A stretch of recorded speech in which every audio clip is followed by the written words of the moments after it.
Կներեք, Քոչարյանը չի ասում, ես գամ իշխանության պատերազմ սկսեմ Արցախի դեմ։ Ասում հիմա տարածաշրջանում լարված իրավիճակը, չգիտեք վաղը մյուս օր մի քանի տարի հետո ինչ աշխարհաքաղաքական կարգեր կհաստատվեն, սահմանները ինչպես կփոխվեն, ասում եւ եթե լինի հնարավորություն առի, պետք է օգտվել դրանից։ Դե շատ բան ասում, շատ ված բան։ Իհարկե ված բան։ Ոչ, իհարկե ոչ, միանշանակ ոչ, երբեք, ոչ Թուրքիայի պարագայում, ոչ այդ ինչ եք խոսում դուք։ Իսկ հիմա Ադրբեջանը մեր թուլացած վիճակից օգտվի եւ մտնի դարձնի, ասենք մի հատ փուճուրիկ Երևան քաղաք թողի։ Այդ ինչ եք ասում։ Այդ ձեր հարցը համ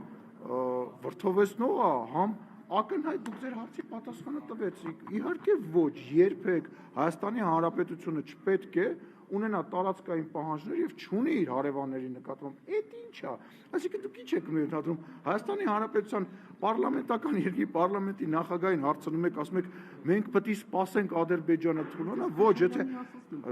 շատ վատ բան է ասում, շատ վատ բան է ասում, անթույլատրելի բան է ասում, խայտառակ բան է ասում։ Ու դրա համար ինքը վաղը մյուս օրը այստեղ նույնիսկ չի հայտնվելու իր այդ խոսքը։ Այդ իր երեխեքն են գնալու կռվեն կամ այդ ինչ է դարերով մեզ գցում է կախվածության մեջ Ռուսաստանից, Ֆրանսիայից, Ամերիկայից կամ որևիցե մեկից։ Ոչ, մենք պետք է տարածաշրջանում այնց հարաբերություններ կառուցենք, որ որևիցե մեկը չմտածի մյուսի վրա հարձակվելու։ Հավերժ թշնամություն, ինչ դիվանագիտորեն, լսեք, հորով մորով արեց Հայաստանի Հանրապետությունը 10 տարի ինքը իր իշխանության օրով, թե ինքը հարստացավ։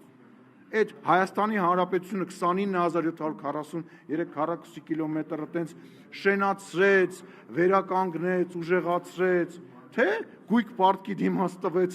ասենք,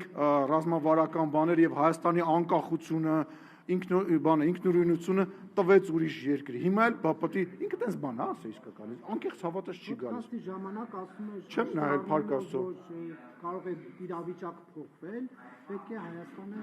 դրանից ինչ որ հետո խայտառակություն է, շնորհակալ եմ քեզ այդ հարցի համար, խայտառակություն է դա անընդունելի է։